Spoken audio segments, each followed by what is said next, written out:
John Wayne Gacy, conocido como el payaso asesino, fue responsable del asesinato de al menos 33 jóvenes y adolescentes entre 1972 y 1978.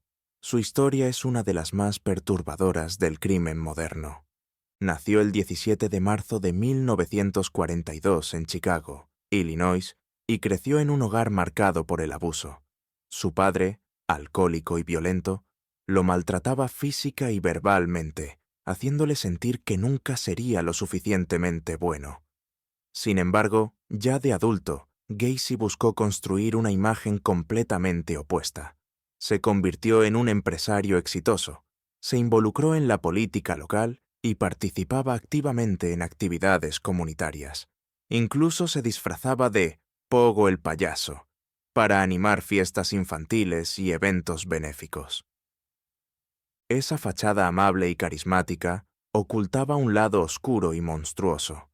Gacy aprovechaba su influencia para atraer a jóvenes con promesas de trabajo o dinero fácil. Una vez en su casa, los drogaba o emborrachaba, los esposaba y los agredía brutalmente. La mayoría fueron estrangulados o asfixiados, y al menos 26 de sus cuerpos fueron enterrados bajo el suelo de su propia casa. Durante años, nadie sospechó de él. Su perfil de vecino ejemplar y su vida pública lo protegían. Pero todo cambió en diciembre de 1978, cuando Robert Piest, un joven de solo 15 años, desapareció tras haber sido visto por última vez con Gacy. La investigación que siguió reveló una verdad escalofriante. Al registrar su vivienda, la policía encontró restos humanos ocultos en el subsuelo, marcando el inicio de uno de los casos más impactantes de la historia criminal de Estados Unidos. En el juicio de 1980, Gacy confesó los crímenes, pero intentó declararse no culpable, alegando demencia. El jurado lo consideró plenamente responsable y fue condenado a muerte. Pasó 14 años en el corredor de la muerte, durante los cuales se dedicó a pintar, muchas veces, retratando figuras de payasos, imágenes que aún hoy circulan entre coleccionistas de arte macabro. Tras su ejecución por inyección letal el 10 de mayo de 1994, su casa fue demolida. Pero lo más inquietante es que hasta hoy nadie ha querido construir nada sobre ese terreno. La parcela permanece vacía, como si el horror que allí ocurrió aún se resistiera a ser olvidado. Si el caso de John Wayne Gacy nos mostró lo aterrador que puede ser el asesino escondido tras la sonrisa de un payaso, lo que viene a continuación resulta aún más escalofriante.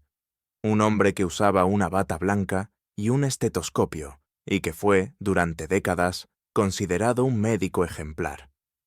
Harold Shipman, conocido como Doctor Muerte, fue uno de los asesinos en serie más letales de la historia moderna. Nació el 14 de enero de 1946 en Nottingham, Inglaterra, y aunque tuvo una infancia aparentemente normal, la muerte de su madre por cáncer, cuando él tenía 17 años, lo marcó profundamente. Durante su enfermedad, ella recibía morfina para aliviar el dolor, algo que Shipman observó de cerca, y que más tarde replicaría con siniestras consecuencias. Ya como médico en la comunidad de Hyde, Manchester, gozó de una reputación intachable. Sus víctimas, en su mayoría mujeres mayores, confiaban plenamente en él. Pero entre 1975 y 1998, asesinó al menos a 250 personas con inyecciones letales de morfina o diamorfina, generalmente durante visitas domiciliarias o en su consulta. Luego falsificaba historiales médicos y en algunos casos modificaba testamentos para beneficiarse económicamente. Sin embargo, su motivación iba más allá del dinero. Expertos sugieren que sufría un complejo de Dios, una necesidad enfermiza de decidir quién vivía y quién moría, quizás reviviendo una y otra vez la escena de la muerte de su madre. Fue capturado en 1998 tras la sospechosa muerte de Kathleen Grandi, cuyo testamento había sido alterado a favor de Shipman. La investigación reveló décadas de asesinatos encubiertos. En el año 2000 fue condenado a cadena perpetua por 15 asesinatos confirmados, aunque se estima que las víctimas reales fueron muchas más. En 2004 se suicidó en su celda, dejando tras de sí un legado de horror y una profunda crisis en el sistema de salud británico, que desde entonces ha sido reformado. Lo más perturbador es que, durante años, el asesino estuvo donde nadie lo sospechaba, en la consulta del médico de confianza. Tras los crímenes de Harold Shipman, cruzamos el Atlántico para encontrarnos con otro nombre tristemente célebre: Ted Bundy, uno de los asesinos en serie más conocidos de la historia de Estados Unidos. Nació el 24 de noviembre de 1946 y, desde el principio, su vida estuvo marcada por la mentira. Creció creyendo que sus abuelos eran sus padres y que su verdadera madre era su hermana. Cuando descubrió la verdad, la revelación dejó una huella profunda, alimentando una sensación de confusión, rabia y desarraigo. A pesar de su tormento interno, supo construir una fachada de éxito. Estudió Derecho, participó en campañas políticas y era visto como un joven educado, carismático y atractivo. Pero detrás de esa imagen se escondía uno de los asesinos más sádicos de la historia. Entre 1974 y 1978, Bundy asesinó al menos a 30 mujeres jóvenes en varios estados de EEU, aunque se sospecha que la cifra real fue mucho mayor. Fingía necesitar ayuda o ser una figura de autoridad para ganarse la confianza de sus víctimas, a las que luego secuestraba, agredía sexualmente y asesinaba con extrema violencia. Lo más perturbador es que, en muchos casos, regresaba a los cuerpos para continuar con actos macabros, impulsado por su deseo de control absoluto y sus fantasías sexuales violentas. Fue arrestado por primera vez en 1975 por una infracción menor, lo que llevó a relacionarlo con varias desapariciones. Aún así, escapó de la custodia 2 veces antes de ser recapturado en Florida en 1978. Durante su juicio, se representó a sí mismo, manipulando a todos a su alrededor. Fue condenado a muerte y ejecutado en la silla eléctrica el 24 de enero de 1989. Hasta el final, Bundy mantuvo su fachada encantadora, ocultando tras ella a uno de los criminales más peligrosos del siglo XX. Su historia sigue siendo un ejemplo aterrador de cómo el mal puede esconderse tras una apariencia completamente normal. Mucho antes de que existieran perfiles criminales o técnicas forenses, ya existían figuras que encarnaban el mal más puro. Una de las más infames fue Gilles de Rais. Nacido en 1405 en el seno de una poderosa familia noble francesa, fue un hombre de privilegios y gloria. Su formación militar y su valentía lo llevaron a luchar junto a Juana de Arco durante la Guerra de los 100 Años, ganándose el título de Mariscal de Francia, uno de los honores más altos del país. Sin embargo, tras la trágica ejecución de Juana en 1431, la vida de Gilles dio un giro oscuro.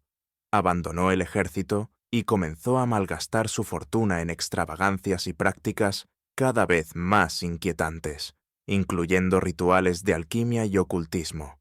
Fue entonces cuando empezaron a desaparecer niños de las aldeas cercanas, principalmente varones, que eran atraídos con engaños a su castillo, y nunca regresaban. Los testimonios de la época revelaron horrores inimaginables, torturas brutales y asesinatos crueles cometidos por Gilles, quien parecía encontrar un macabro placer en su sed de sangre. Su posición y nobleza lo protegieron durante años, pero la creciente sospecha llevó a la Iglesia a investigar. En 1440, tras descubrir restos humanos en su propiedad, fue arrestado, juzgado y condenado por múltiples crímenes, incluyendo asesinato, sodomía y herejía. Fue ejecutado ese mismo año, poniendo fin a la vida de uno de los primeros y más temibles asesinos en serie de la historia. En las calles oscuras y empedradas del distrito de Whitechapel, en el corazón del Londres victoriano, surgió una figura que sembró el terror y la histeria colectiva. A finales de 1888, un asesino sin identidad comenzó a atacar brutalmente a mujeres que vivían en condiciones precarias, muchas de ellas trabajadoras sexuales que apenas sobrevivían en los barrios más pobres del este de la ciudad. Este asesino sería conocido para siempre como Jack el Destripador. Entre los meses de agosto y noviembre de ese año, se le atribuyeron 5 crímenes confirmados, aunque algunos investigadores creen que pudo haber más. Lo que horrorizó a la sociedad no fue solo el hecho de los asesinatos, sino la violencia extrema con la que se cometían. Jack cortaba la garganta de sus víctimas y luego mutilaba sus cuerpos, llegando incluso a extraer órganos como el útero o los riñones, con una precisión quirúrgica. Este detalle llevó a algunos expertos a sospechar que el asesino podría haber tenido conocimientos médicos, o incluso ser un carnicero. La brutalidad de los crímenes, sumada a la incapacidad de la policía para resolverlos, provocó un auténtico frenesí mediático. Los periódicos de la época no tardaron en darle nombre. Jack el Destripador, apodo inspirado en una misteriosa carta que llegó a una agencia de noticias y que, supuestamente, fue escrita por el propio asesino. Aunque su autenticidad sigue en duda, esa carta marcó para siempre el mito del Reaper. Las teorías sobre sus motivaciones han sido tan variadas como inquietantes, desde una profunda misoginia y sadismo sexual hasta un retorcido deseo de fama. Y aunque se interrogaron a cientos de personas y se siguieron decenas de pistas, nunca se identificó al verdadero culpable. En una época sin pruebas de ADN ni registros digitales, la investigación se convirtió en un laberinto sin salida.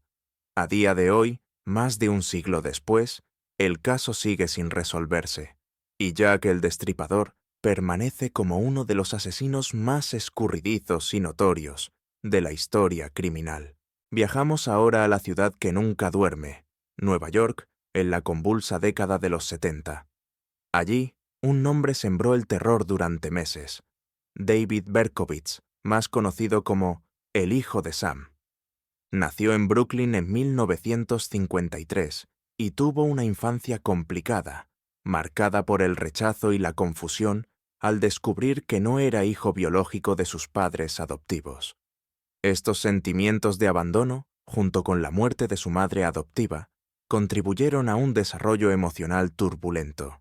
Desde joven mostró conductas preocupantes, como la piromanía y la crueldad hacia los animales. Entre 1976 y 1977, Berkowitz desató el terror en Nueva York con una serie de ataques contra parejas jóvenes que se encontraban en autos estacionados. Usaba un revólver .44 y su violencia y aparente aleatoriedad generaron pánico en toda la ciudad. Lo que llamó la atención fue cómo manipuló a los medios enviando cartas firmadas como el hijo de Sam, alegando que un demonio le hablaba a través del perro de su vecino y le ordenaba matar, alimentando la histeria colectiva. Su captura llegó en 1977, cuando una multa de estacionamiento lo situó cerca de una escena del crimen. Tras ser arrestado, confesó sus crímenes y fue condenado a 6 cadenas perpetuas. Durante su tiempo en prisión, afirmó haberse arrepentido y encontrado la fe, llegando a autodenominarse Hijo de la Esperanza. El caso de Berkowitz no solo revela a un asesino, sino también cómo el miedo y la manipulación mediática pueden convertir a un criminal en un símbolo de terror que paraliza a toda una ciudad. Herman Webster Mudgett, conocido como H. H. Holmes, fue uno de los primeros asesinos seriales documentados en Estados Unidos.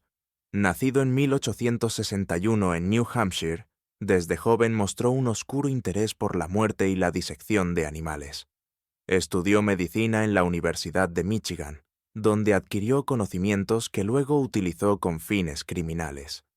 Al establecerse en Chicago, Holmes creó su obra más siniestra, El Castillo del Asesino, un edificio lleno de habitaciones secretas, pasadizos y cámaras insonorizadas, diseñado para atrapar y torturar a sus víctimas, principalmente mujeres jóvenes. Usaba métodos como cámaras de gas y asfixia, y luego desmembraba los cuerpos para vender los esqueletos a escuelas de medicina. Además de sus crímenes en el castillo, Holmes mató a socios comerciales para beneficiarse de fraudes de seguros. Fue arrestado en 1894 tras una investigación y confesó 27 asesinatos, aunque se cree que el número real es mayor. Condenado a muerte, fue ejecutado en 1896. Su castillo destacaba por trampas y laberintos que aumentaban el horror, mostrando la mente retorcida de este asesino. Andrei Chikatilo, conocido como el carnicero de Rostov, nació en 1936 en Ucrania, durante una época marcada por la hambruna y la guerra. Creció en condiciones extremas, rodeado de violencia, escasez y rumores de canibalismo en su aldea. Desde joven, fue víctima de acoso escolar y padeció una salud frágil, lo que alimentó su aislamiento y sus perturbaciones internas. A lo largo de su vida, trabajó como maestro, aunque fue despedido por conducta inapropiada, y más tarde como oficinista. Pese a sus desequilibrios, mantenía una fachada de ciudadano común, lo que le permitió cometer atrocidades durante más de una década sin levantar sospechas. Entre 1978 y 1990, asesinó con extrema brutalidad a mujeres y niños, llevándolos a lugares apartados donde los apuñalaba, mutilaba y, en algunos casos, practicaba canibalismo. Encontraba placer sexual en el acto de matar, impulsado por frustraciones y un profundo desequilibrio psicológico. Durante años evitó ser atrapado debido a errores en la investigación, hasta que en 1990 fue capturado tras ser visto merodeando cerca de unos niños. La evidencia forense lo conectó con decenas de crímenes, y finalmente confesó haber matado a 56 personas, aunque fue condenado por 52. Durante el juicio, su comportamiento errático causó terror en la sala. Pasaba de la calma absoluta a arrebatos violentos. Fue sentenciado a muerte y ejecutado en 1994, cerrando el capítulo de uno de los asesinos más sádicos de la era soviética. Richard Ramírez, conocido como el acechador nocturno o Night Stalker, se convirtió en una figura de terror en el sur de California durante la década de 1980. Nacido el 29 de febrero de 1960, en El Paso, Texas, su infancia estuvo marcada por la violencia y la oscuridad. Influenciado por su primo, un veterano de Vietnam que le contaba historias macabras de guerra, y sufriendo abusos en su hogar, Ramírez desarrolló desde joven un interés profundo por el satanismo y rituales oscuros. Entre 1984 y 1985, protagonizó una ola de crímenes, caracterizada por una violencia extrema y un patrón impredecible. Atacaba durante la noche, irrumpiendo en hogares para violar y asesinar a víctimas de todas las edades, desde niños hasta ancianos. Sus métodos incluían disparos, apuñalamientos, golpes y mutilaciones, dejando a menudo símbolos satánicos como su macabra firma. Esta brutalidad lo convirtió en uno de los asesinos más sádicos y temidos de la historia de Estados Unidos. Ramírez parecía motivado por una conexión con el mal y el caos, disfrutando sembrar el miedo y mostrando una completa ausencia de empatía o remordimiento por sus acciones. Su captura, en agosto de 1985, fue el resultado de una intensa investigación policial, basada en huellas dactilares y el testimonio de una sobreviviente. Finalmente, fue detenido por un grupo de civiles tras ser reconocido en East Los Ángeles. En 1989, fue condenado por 13 asesinatos, 5 intentos de asesinato, 11 agresiones sexuales y 14 robos, recibiendo la pena de muerte. Murió en 2013 en el corredor de la muerte debido a complicaciones por cáncer.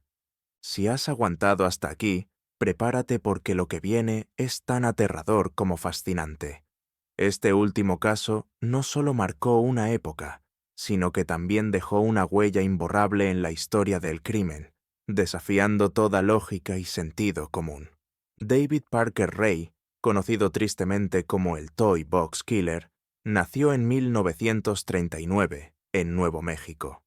Su infancia estuvo marcada por la violencia y el abuso, creciendo en un ambiente tóxico bajo la estricta disciplina de su abuelo, y expuesto desde muy joven a contenidos violentos que influirían en sus perturbadoras fantasías sádicas.